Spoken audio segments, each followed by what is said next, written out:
Bozali kolanda biso mokili mobimba, bozali na intérieur ya mboka, bozali libanda ya mboka. To pesi bino mbote, to souhaite bino une bonne journée. Le 9 décembre 2025. Le 9 décembre 2025, juste quelques heures après, discours sur l'état de la nation prononcé par Félix Antoine Tshisekedi Tshilombo. Qu'est-ce qui se passe réellement na niveau ya Uvira? Le lot kozala bref parce que tozali tongo makambo ko sala ezebele bandeko. Bon partager mission s'il vous plaît, bon partager. Boye bisaba congolais nyoso bakota vérité yango yo baye bayango. Tozana eloko ya kobomba te congolais nyoso foye bani nezali koleka na mboka na ye. Ezali droit na ye le plus légitime ya koyeba ni nezali koleka na mboka na ye. Lukuta elekebele, manipulation elekebele. Ba congolais fo baye bake président de la République a outaki kosolola d'une manière claire nenge président asolakana peuple na ye. Atako discours ngo ezaki mulayi mais ezalaki nécessaire pour na koyebisa ba congolais ni nezaki koleka na mboka na biso. Mais tozali kokende na lumbangu. Tozokende na lumbangu na situation ya est de la République démocratique du Congo. Ba message à Lukuta kilikil depuis lobby. Ba obino bobenga ka ba combattant o bazana poto. Oyo baloba ka bazo bundela mboka me basala musala ya ba ennemi, ya ba Rwandais. Babimi na posa babimi polele. Bande ko balandi. Ba vidéo etamboli depuis lobby na butu. Ezola kisabato bazo kima minda liboso o ezana Uvira. Ah! Pona nini motema mabe boye ba congolais. Bozali ba congolais mais bozo sel le Rwanda musala tabino moko. Comment que c'est le Rwanda musala en ce moment où nous sommes agressés? Dans ce moment, ozo sel le Rwanda musala. Bande ko balandi. N'ayez pas ce qu'il faut éclairer l'opinion. Nayebi sakabino o eza chaîne nabino. Une référence oyo bokoki kotie la motema s'il vous plaît. Avana mata awa pona koyebisa bino makambo nazoloba, c'est après vérification. Après être en contact avec toute couche de population, même avec l'armée, avec tout ce monde-là. Ce n'est pas dans mes habitudes, il y a ceux qui de fait ezali, naboye koloba yango. De fait, ceux qui de fait ezali, tokoloba yango, pour que Congolais nyoso aient conscience de ce qui nous arrive. Mais quand ce n'est pas arrivé, pourquoi annoncer quelque chose qui n'est pas encore arrivé? Bande ko partager mission. Parce que tous en a besoin d'éclairer l'opinion, tous en a besoin de Sobazala en ligne, s'il vous plaît. Le nombre Oyo Boza déjà en ligne, essayez de partager au maximum l'émission. Essayez de partager, Essayez aussi de liker, aimer la vidéo pour que ekota coin et recoin batunyo sobayeba que Lukuta ya munguna tokoti kala kotolere yangote parce que bazali l'objectif au bazali koluka. Et Lukuta wana ça ne nous profite pas, ils ont profité na bango. Et là koni bazo luka ba créer panique na kati ya bino population parce que batu ya liboso bazali ko garder mboka. Ce ne sont pas les militaires, hein. Ba militaires bazan na soutien na bino, ti bazan na terrain wana, bazan na besoin de soutien na bino. Ba militaires ti bazan bunda wana bazan na besoin de soutien na bino. Donc sans vous ba militaires wana bazate. Donc essayez de partager au maximum l'émission. Tinda information yo kwenyoso, moi na poto, moi na Afrique, moi na Asie, moi na Amérique, motunyo so azali congolais. À l'émission, Lukuta et Koki Koti Kalalibelate, les ténèbres ne régneront jamais. Plus jamais. Félix Tshisekedi avait déjà dit ça. Vous voyez comment c'est la confusion. Bazangi sko ya kosala, bazangi ya koloba, bakomi ko manipuler opinion. Ba mona que discours est qui percutant. Va comprendre que Fati akena bango likolo, va comprendre que les zones d'ombre, oh yo population qui n'a besoin yeba, à comprendre yango, population qui n'a besoin ya éclaircissement, azu yango.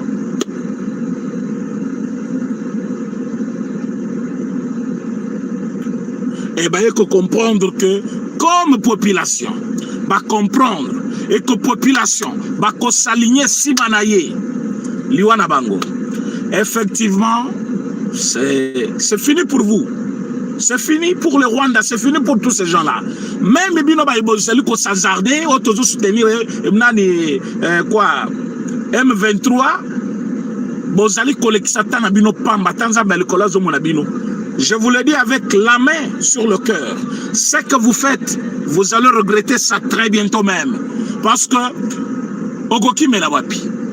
On est Congo Mokanayo. Yozo trahir yango. Namoutoisa déjà finissant d'ailleurs. Parce que Bango, Basili Kosila te. Basili Kosila. Est-ce que Bolanda qui donne le Trump? Après ça, Bango combien? Pourquoi Bazali sous konate na Luvunge sur Luvunge? Pourquoi Baza konate?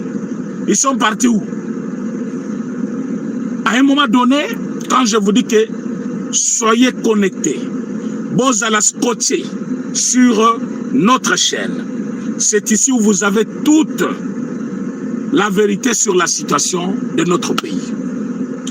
Bandeko, si ma discours est chef de l'État lobby, les Rwandais ont voulu créer cette panique-là au sein de la population, juste pour créer une diversion, parce que va comprendre que le chef de l'État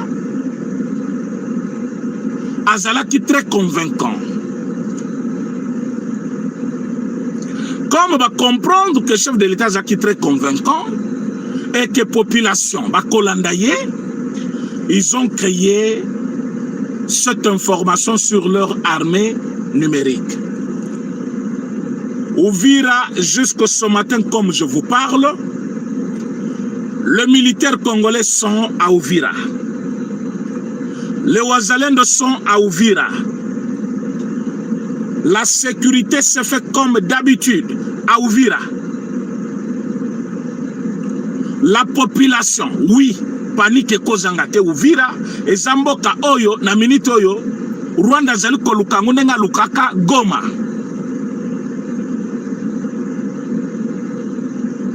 Ndenge Alukaka Goma, à plusieurs reprises, il a tenté Bayaki Koresur. C'est l'exemple que nous ne voulons pas que ce soit pour Uvira. Mais jusqu'au moment où je suis en train de vous parler, Uvira, Ezalina Maboko, Yamapinga Yamboka. Uvira, Ezalina Maboko, Yabawazalendo, Bamapinga Nabiso, Ba FRDC, le service de renseignement congolais, tout le service de sécurité, la police congolaise, Bazaliwana na Uvira en ce moment. La population, Bazana Uvira en ce moment.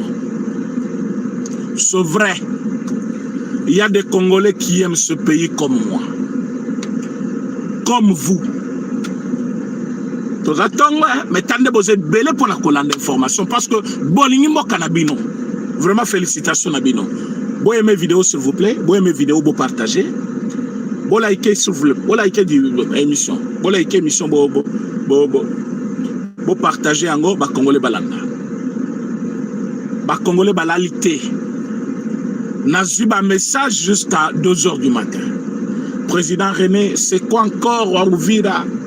Tout ça qui m'a tolobi comme vous résistez. Je vous dis, résistance à Uvira et Kolekaya Goma. Ce qui vous éviter, je vous assure, résistance à Uvira et Koleka Yagoma. Nos militaires ne sont pas des faiblards. Nos militaires ne sont pas tous corrompus. Qu'on ne vous trompe pas. Ne comment quoi commis on a lobby, baza côté ya Mongona non. Tous les militaires congolais ne sont pas de pions du Rwanda. Non, non, non, non. C'est vrai. Il y avait certains parmi nous qui travaillaient pour le compte du Rwanda. Encouragés par beaucoup de Rwandais qui étaient dans l'armée, balakisi bango batiyo ya mbongo, batu baweli mbongo, bato baweli makambo mususu ezanga tida et bato na bakoya ki da piège ya kokende ko soutenir l'ennemi. Mais cela ne veut pas dire que tous les militaires congolais serviraient l'ennemi comme on vous dit. Non, non. Ba soldat na biso bazali pona mboka, bazali kosala musala pona mboka. Au moment où je vous parle, bazali kosala sécurité ya Uvira. Au moment où je vous parle, Uvira ezali hors du danger. Au moment où je vous parle, le président de la République, kaka ndenge bolalite yepa lalite, nous avons travaillé ensemble avec tous les services de sécurité, bas médias, pour que cette mauvaise information ait gagné terrain parce que Zali Lukuta. Mais tala banani bazali ko propager ba information. Ba Bibi Kapinga, ba Pero Luara, ba Paulette Kimuntu, ba nani comment vous appelez tous ces pro-rwandais là qui ont toujours partagé de mauvaises informations. Bazozo information ya Lukuta. J'ai visité Wembi aussi. D'ailleurs, ils ont commencé une manipulation avant-hier. Ba commis na document na bango moko ono salongo ya samedi oyo parce que boyebi ke côté bango bazala kawana na Goma basali saka ba salongo forcé na bangona, les travaux forcés sont interdits par la loi. Alors bango bazali ko sel sa population misena na makasi comme si tozaki toujours en esclavage. Alors qu'est-ce qu'ils ont fait? Bazali ko sala tout ba corrompre mémoire ya ba congolais. Ba commis balobi samedi prochain tokozala na kati ya Uvira nde tokosala o babengi salongo ya samedi o ekoya.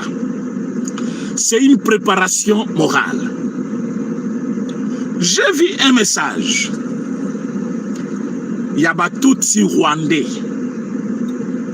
M23. Bazo supplier. Je dis bien, bazo supplier banani ba wazalendo. Balobi, vous les Wazalendo, vous êtes nos frères. Nazo répété maloba batutsi wana bazoloba. Vous êtes nos frères. Bozo telemela biso pona nini. Bino boza na problème na biso te biso to na problème na binote. Batu biso tozo bundisa bazali ba FDLR. Na ba Burundi bazo koboma bandeko na biso. Déjà par ce message, vous sentez que la résistance farouche imposée par le Wazalendo contre l'ennemi, l'ennemi commence à supplier. Je dis bien, l'ennemi supplie.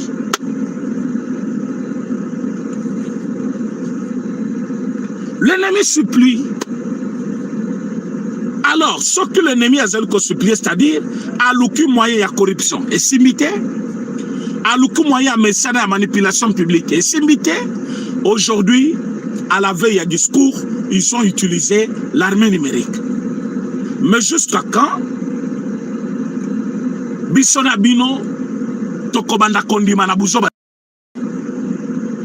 Pourquoi obango balobaka? Biso tomona kayango parole d'évangile.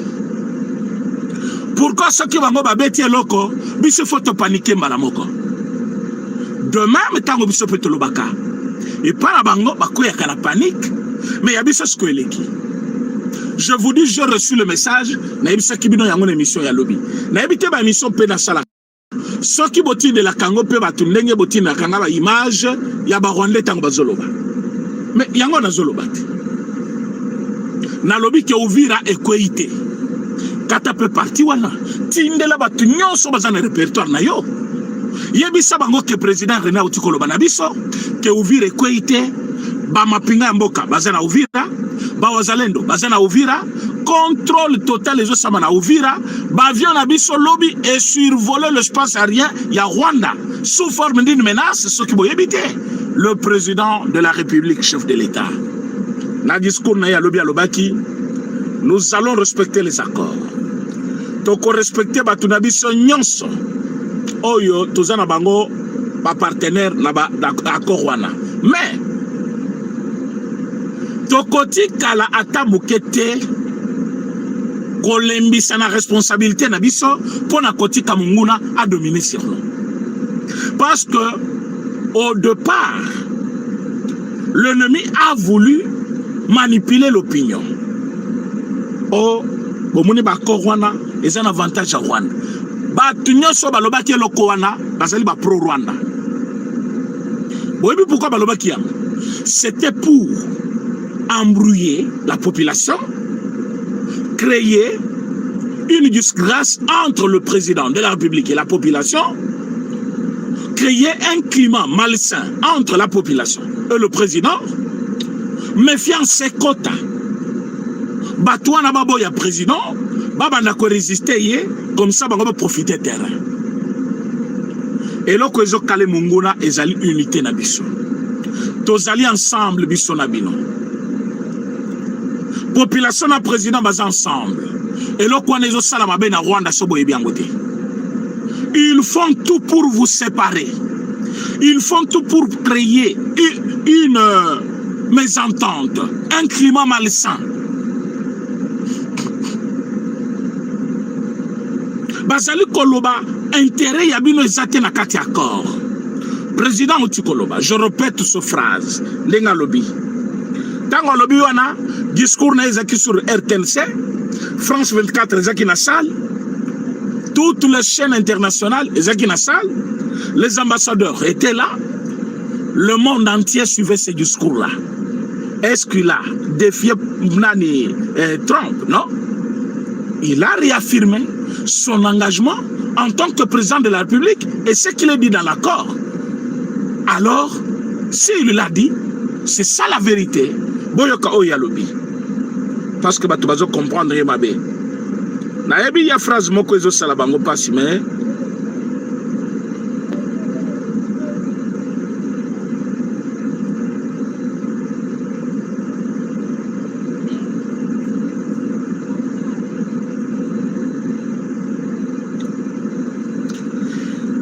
ces accords signés à Washington ne consacrent aucune forme de partage de notre souveraineté.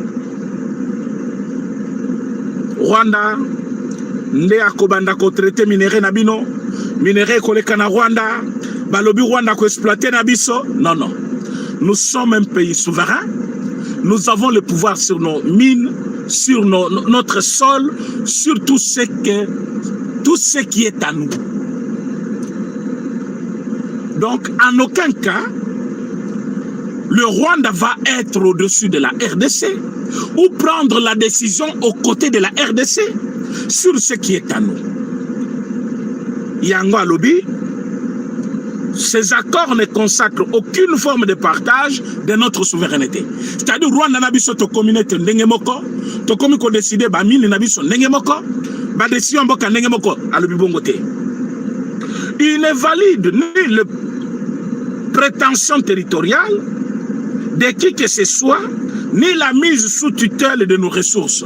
Bon, minéré na biso yo, allez bon exploiter na no ekomi abino. Nulle part dans ces accords on a dit ça. Et oyo, ba Congolais bazaki kobangela ngoma kasi. Le chef a expliqué d'une manière claire. Mais tango ba yoki détermination naï. Excusez-moi. Vous partagez mission s'il vous plaît. Vous partagez mission.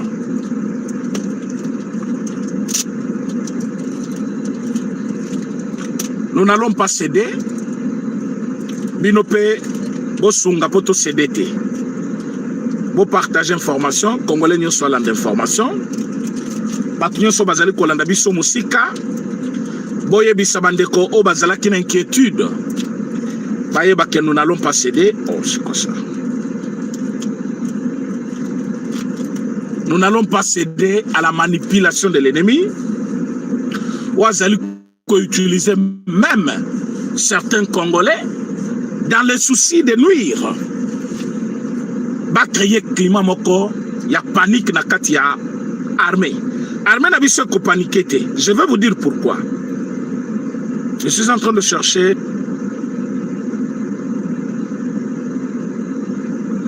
Au lendemain même de la signature de l'accord, des unités de forces de défense du Rwanda ont conduit et appuyé des attaques à l'arme lourde tirée depuis la ville rwandaise de Bugarama, provoquant des lourds dégâts humains et matériels.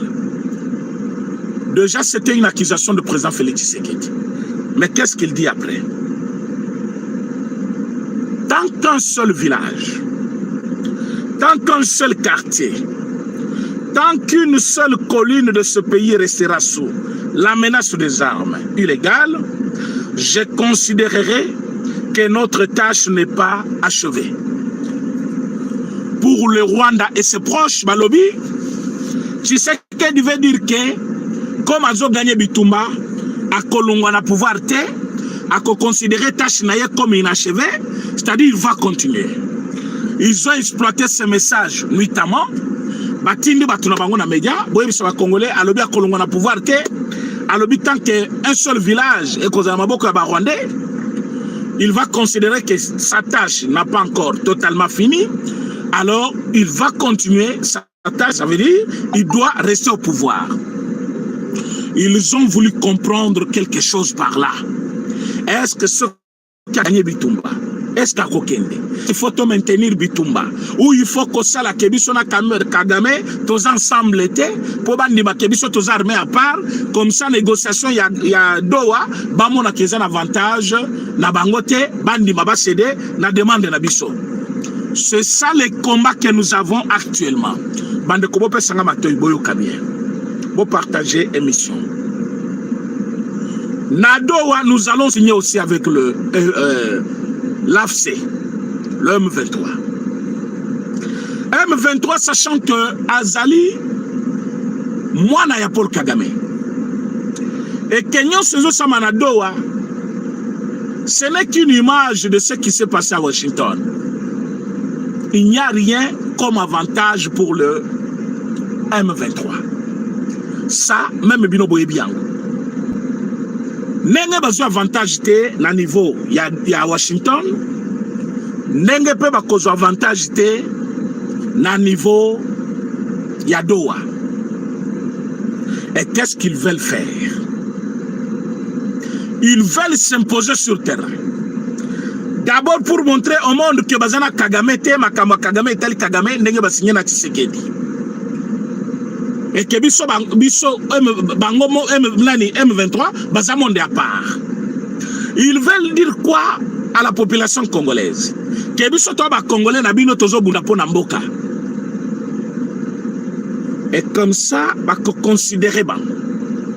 Tant que to vendre na table, to satisfaire na demande na bango, no quitter ba continuer Bitumba. Or ça ezao na ebisa kibino lobby nyoka déjà mutu bakata.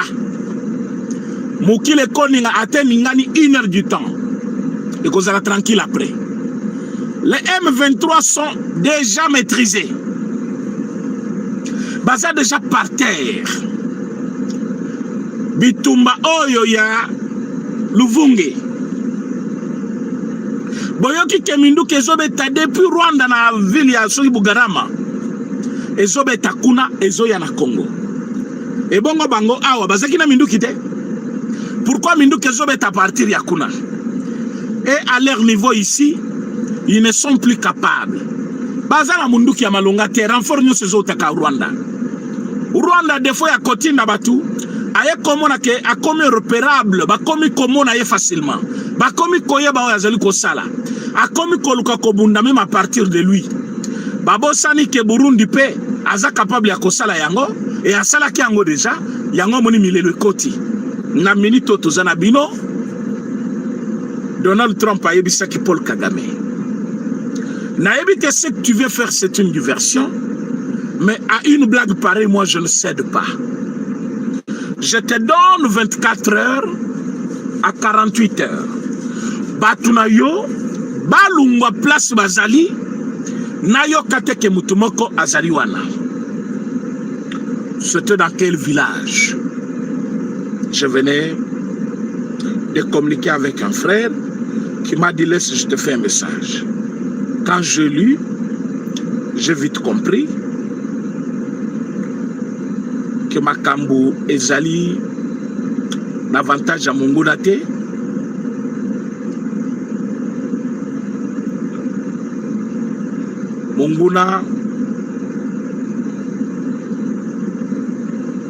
Monguna akoki kodenda, akoki kosala oyo amoni. Monguna akoki kosala buzoba nyonso azosala, mais ayeba qu'il a déjà perdu d'avance. Au nord de Nyabiondo, il y avait déjà le mise en place de chars de combat, de beaucoup d'armes lourdes rwandaises. Nabatu na bango bazalaki placé à partir ya Rwanda pour que va frapper Nyabiondo. Notre armée a décidé Bakamati avion Mokoskoyo 25, je ne sais pas 25 ou 24, quelque chose comme ça. On a essayé de bombarder tous leurs trucs où Ezalakiwana. Au moment où je vous parle, Palangani. Maintenant, c'est l'unique renfort. Ouais, Kokaki Kobeta pour que Batu Aluvunge Batikala. Alors, comme Donald Trump avait déjà dit à M. Paul Kagame, que ceux qui va sauter nos bazawana dans moins de 48 heures, 24 heures, avant 48 heures, je vais prendre une mauvaise décision. C'est comme si vous allez défier l'Amérique. Je vous dis, ils ont pris Ata Tonga Yamuke et Tikala Kinazamba Nabango, basu pour partir. Pourquoi? Parce que frappe basu na Nyabiondo, mot d'ordre donné, va comprendre que maintenant Congo a frappé davantage et personne n'a cocoté la bango. Bobi que Rwanda titozo bundana yeboy, ba cocoté la Rwanda tilelo. Est-ce que boy bien? Ba Congolais vous soutenez, évitez ça qu'on se rendre compte de ce que je suis en train de dire. Titozo bundana Rwanda lelo, boy ba qu'il y a des gens au côté la Rwanda, oh c'est un petit pays. Il y a des gens qui n'acceptent pas cette guerre. So boy ba kate. Mais aujourd'hui, comme je suis en train de le dire, nous avons le contrôle exact à Uvira et partout ailleurs. Donc nous n'allons pas céder à leur manipulation. Nous n'allons pas céder. Donc ils peuvent manipuler l'opinion. Nous ne devons pas accepter que Batouana, Bazana arme oyele qui a bissoté. Ils ne sont pas aussi forts que nous, mes chers amis. Batouana va gagner bissoté. Ils ont juste donné de l'argent. Naba commandant ya Goma, Naba commandant ya Bukavu. Ils ont corrompu beaucoup de militaires. Et Belé Baseba Lungu armée. Naminito, nous avons une armée qui obéit aux autorités du pays. Nous avons une armée qui ne cède pas à la manipulation. Je ne suis pas d'accord avec ces gens. Oh, bazali ko traiter ba soldats nabiso comme étant des corrompus. Non. Parmi nos militaires, il y a de vrais soldats. Oh, bazali ko sala musala bango bien. Ce que nous faisons est ali démentité. Nous vous disons la situation actuelle, maintenant même, la cité à Uvira. Quelqu'un a parlé de Goma. Avant que Goma ait ndenge koyaki, ceux qui ont peu vrais Congolais, parce que vous allez c'est la question que je pose au répondre. Avant jour où Goma yaki kokoya, obo mona ki bangona Goma. Oyebi combien de fois ba Rwandais ba seba koyi saki Goma na réseaux sociaux? Ba démenti nyosto zaki kosala oui. Ezalaki na tina nango parce que ti bazolo ba Goma koyi yakite. Ba koyi si Goma ta 48 fois. Goma koyi nanu ba koti Goma te. Goma koyi nanu ba koti Goma te. Goma koyi nanu ba koti Goma te. Pourquoi il le faisait? C'était pour créer cette panique là au sein de la population et profiter pour y entrer. Bayaki kokoma Goma, oui, bisonyo stoyebi koma bakota Goma. Ouvira là lelo oyo tozo ozolo ba parfois tozo démentir. Combien de fois balobi ba commis les gens à Ouvira? Combien oyo eza 40e fois balobi bazana Ouvira? Balobi tozana Ouvira, Ouvira obisa tozolo balelo. Il y a de cela 4 semaines passées, c'est-à-dire un mois passé, ils avaient déjà dénoncé qu'ils étaient à Ouvira, non? Ils ont même montré quelques collines, quelques zamba balobi. Ah, tous ça déjà na Ouvira, le roi de Salambwe, tout ça n'est pas benga. Tous ça déjà na Ouvira. Til les lobas na Ouvira te. Ce matin même, je vous confirme qu'ils ne sont pas encore à Ouvira. Ne soyons pas distraits, ne soyons pas aussi bêtes. Excusez-moi le terme, d'accepter tout ce qui est dit sur les réseaux sociaux. Batouana certes. Bazali très rusé. Bazali qui utilisait les médias de sorte que on n'y ma vérité na bango parce que ezobi matina minoko ba congolais na biso. Tango yokota la otali kombo otali kapinga bibi ya komiao mais yaza congolaise te congolaise kaka ya nzoto azali su congolaise te makanisi muto ekomi ya Rwanda. Tango kotala me pero lo arate alobela kama mboka te mais azolobela lisu mboka te makambu na ye komi na intérêt ya Rwanda pour vivre afuta mwa studio na iba pese na Belgique azo moye ya kosomba nani lipa na ye kolia atinde la mwasi na bana boya awa mwa quelque chose pona ye akomi kosalango pona mbongo ezali su par amour te akolinga mboka te akomi ko servir maître na ye le Rwanda. Et belé peto yebite ba infiltrer biso trop et belé baza ba congolais te. Bola eke émission s'il vous plaît. Bola eke émission, vous êtes très nombreux. Bola eke émission, vous partagez. Alors, nous voulons dire à un seul Congolais ceci. Notre président Azali distraité. Notre président est très prudent et très éveillé. Azali kosala tout pour que Bitumba o ici là. Et son engagement, Bomoni Yango, même dans le discours Yalobi, vous pouvez comprendre comment il est prêt à tout. Le président de la République a compris que le Rwanda manipule beaucoup de Congolais. Mais il a dit, Biso batutozali na charge mboka na maboko, photos de la modèle. Ce qui tobandi concédé na manipulation, c'est-à-dire le pays entier et kokweya. Et tokoki jamais kondima kokweyi sabendele likolo ya kobanga, likolo ya panique, likolo ya rumeur, likolo ya tango balobi. Boye biso le président Félix Tshisekedi azaki mutu moko peureux na sakimi Kagame akei. Bato bazaki komona Kagame lokola mythe moko boye qu'on ne peut jamais affronter. Les gens voyaient Paul Kagame comme étant un homme qu'on ne peut jamais affronter en Afrique. Ils ont affronté Kagame, ils ont zanani, boy boy.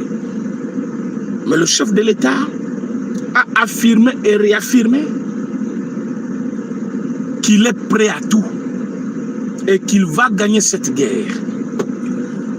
Tant que s'acharner, la phrase n'a que tant que seul village, si tu es Maboko à Rwanda, tu considères que ta chinabi c'est facilité.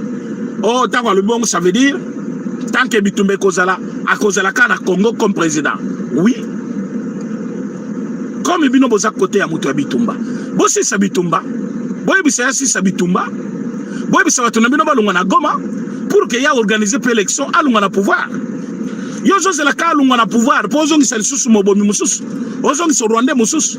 Ozong c'est Moutou Oyo. Bakoyo Kana Paul Kagame. Ndenge Basalaki na 2012. Museveni afandi Kagame avandi. Bapes ordre na M23. Basigna ba accord balobi. Binobo kende ko gérer telle mine. Binobo gérer telle mine. Binobo kende ko gérer mine Oyo. Ale bayokani balobi bitumbesili. Binope balobi bitumbesili bo fete bo sepeli. Lobi kuna ba et quoi il se terre. On ne va pas faire ça. Nous sommes prêts à tout. Nous allons combattre nous allons faire tout ce qui est à notre possible pour que Bitumba est si là. Nombre de ceux qui attendent le M23, bakole la bango moko na banda na bango. O ba soma ki ba veste ya sika. O ba soma ki ba champagne ba mela. Mais ozo soma champagne pour que Rwanda aya koza la chef na yo. Mboka na yo kende. Mabele na yo mutu muso ba na ko décider sur yango mais oza bolole. Yo oza congolais. Ozo mela champagne pour oyoki ke Rwanda azo ya mboka na yo. Donc oza d'accord. Rwanda azo mboka na yo, c'est ça. Hein? Un homme normal au lobby Rwanda zombo kanayo et comme ambo kanaye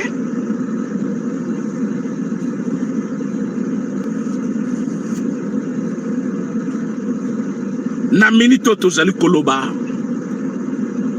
sur terrain. Je pense que nous sommes supérieurs par rapport au M23. Je l'ai dit et je le confirme. Tozali na possibilité nyonso kobeta monguna. Chef Aibisa Kibino lobby comment à réorganiser l'armée à l'interne. Batuya tindi na ba commandement aibi pourquoi tindi ba. Certes, il y a des commandants oh to coacher la motema pena libela te. Mais il y a des gens qui n'ont pas cédé na caprice ou manipulation à Rwanda. Mais il y a d'autres commandants. Oh, le président, il ne faut pas tirer la bango motema. Certes, tu es bien, mais une solution sera trouvée bientôt. Parce que, comme Moutouazana Ouvira, c'est vrai, Boyokaki entre Yena Ouazalendo, il y a un temps, et ça qui est caté, il y a même 3 ou 4 jours à l'Obaki, que non, Ouazalendo doit se retirer. Bino nanga to se posa ki ba question pour nani. Parce que Ouazalendo zo sa musala bien. Tozana kati ya bitumba ya makasi pe na combat est comme intense. Depuis to signé accord. Du coup yo lobino batuana balunga ba se retirer. Yo zo tika la kobunda na effectif nini. Même si ba soda na biso ba zebele koleka mais lobby boyoki président reconnaître mérite ya ba Ouazalendo. À lobby, l'histoire de notre pays retiendra qu'il y a eu des gens qui ont s'engagé volontairement pour sauver Mboka.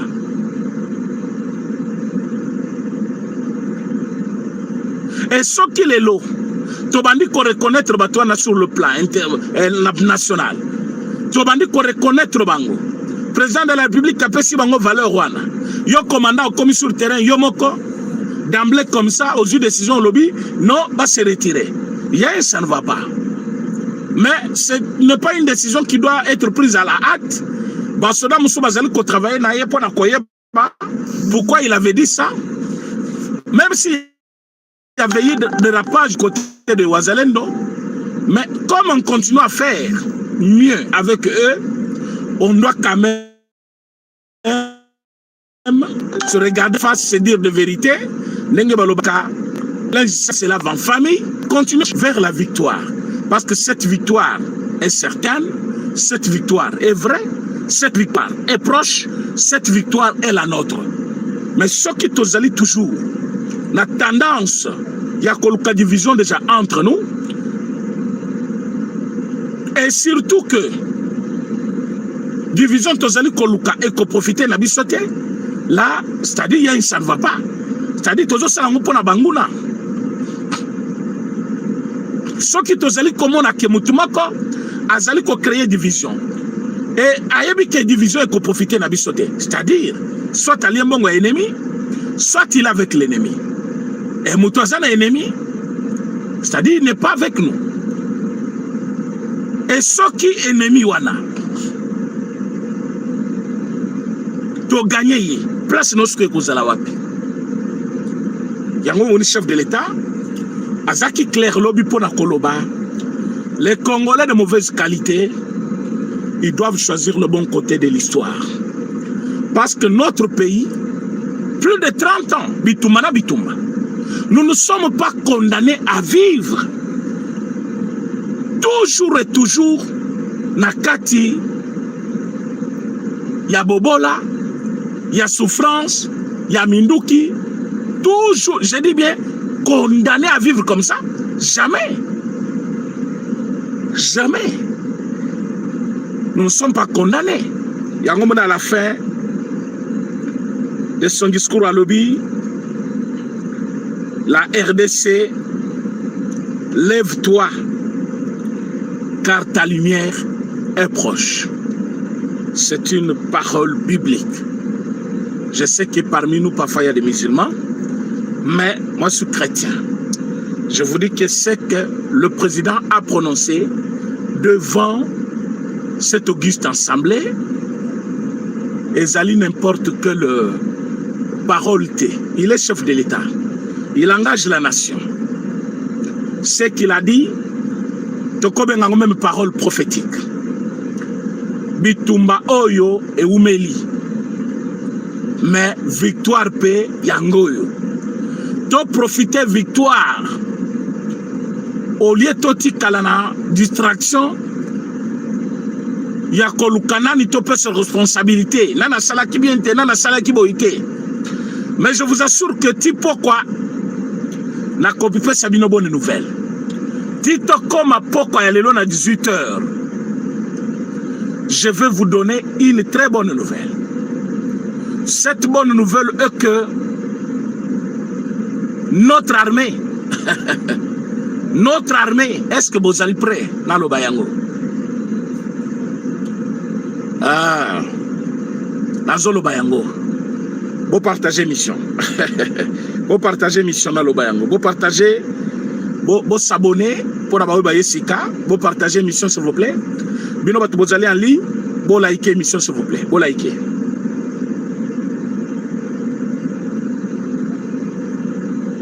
Notre armée, n'enge bango basé par biso, na lo bango na lingala. Biso peto za dije panaba.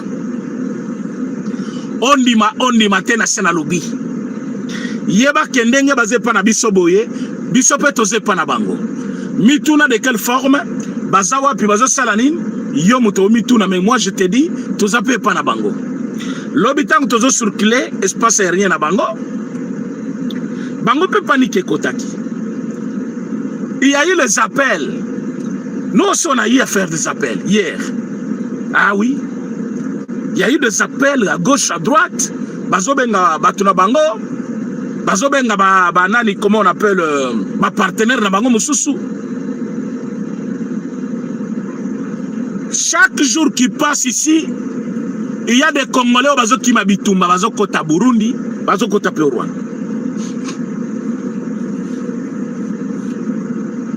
Est-ce que vous voyez bien?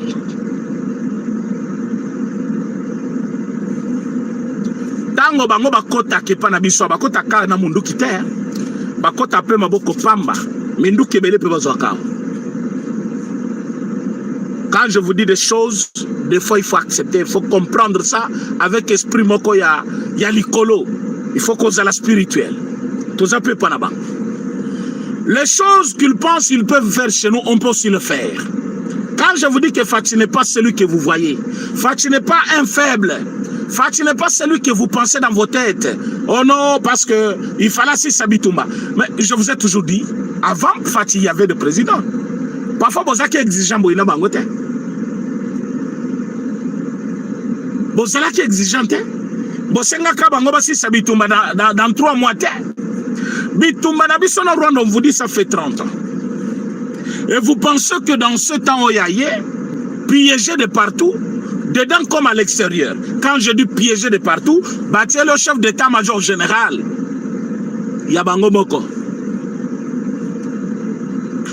Son ministre, il y a défense, Mutuna Bango.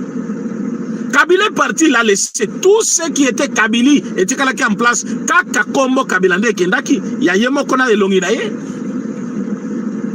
Tu as un pays comme ça, piégé à tous les niveaux, avec l'homme 23, exploitant le minerai du pays, avec l'homme 23, faisant tout pour résister à Batouana, titre comme un niveau comme Yom présent à faible. Mais c'est quoi? Quelle lecture politique Yozanango? Quelle façon d'analyser la politique?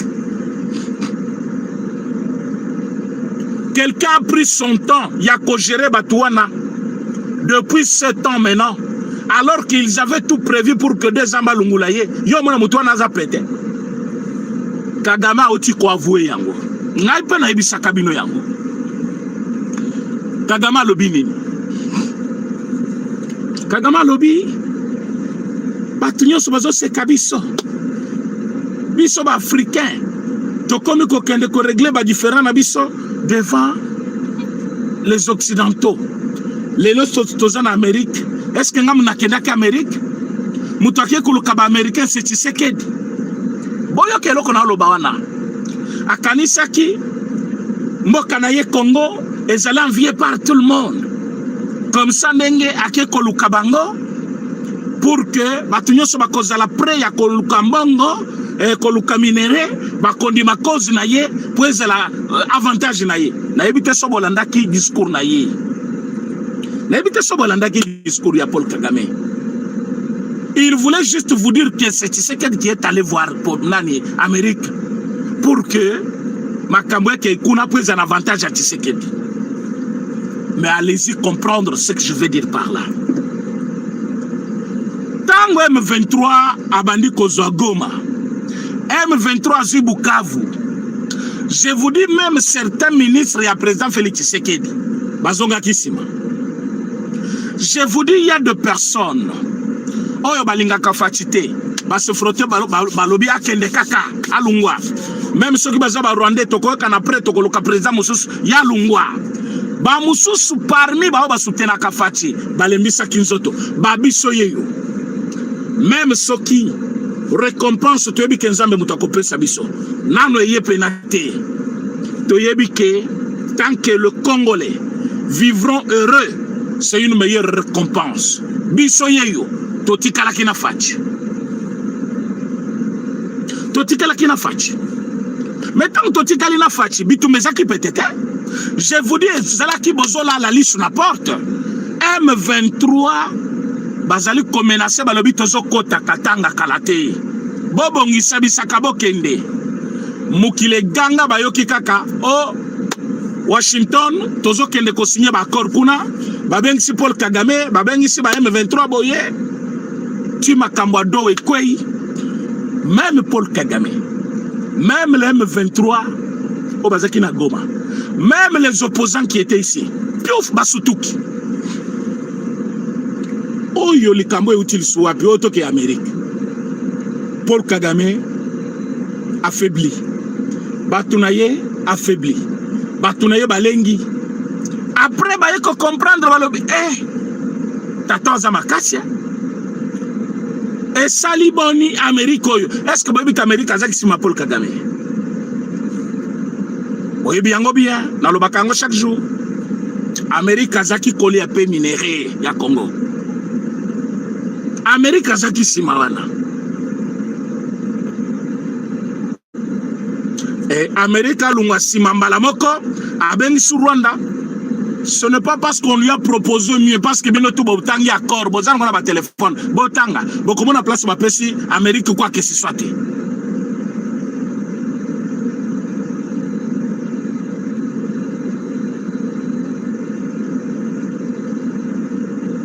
Bayebi si kakaye, minéraux aux ali kozozé ya makila, to signé ba accord officiel.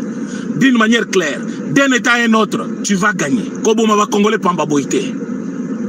Tala ndenge bazoya bazobo manzela nzela po bazwani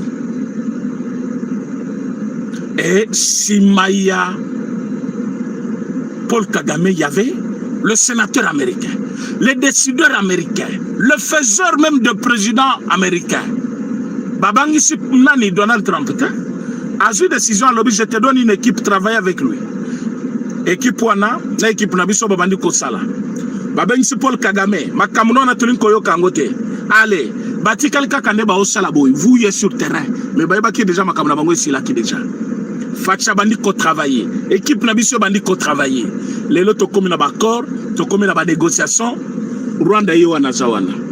Une année tozo kende, c'est vrai, ça nous fait pas bien comment na kembo kana biso équipé depuis une année, mais bapesa kibiso une semaine à 2 semaines bakozana Kinshasa. Balobaki avant un mois bakozana Kinshasa. Balobaki avant 3 mois bakozana Kinshasa. Lelo toza une année bazoluka Uvira. Donc Fachi n'est pas pété. Place à Télémeli, il faut Zalapena, fin politicien, pour comprendre ce qu'il fait. Alors quand quelqu'un doute que non, tu causes un abattu na Rwanda. Et bon, jour où bazo kota Goma, biso pe tozaki na Rubavut. To kota la Ginzelani. Qu'est-ce qui vous empêche de croire que n'enge to kota ki wana to kota lisus? Et quand on parle de l'infiltration, c'est ma kota kao. Bakota na mindu kite bayaka na avion te. Biso pe tozana Rwanda non? Yo ibango te. Tozana Rwanda. Ce qu'il faut ici, on peut le faire. Mais vous avez la plus peur, parce que là, comme Amazon, les frontières n'abissent.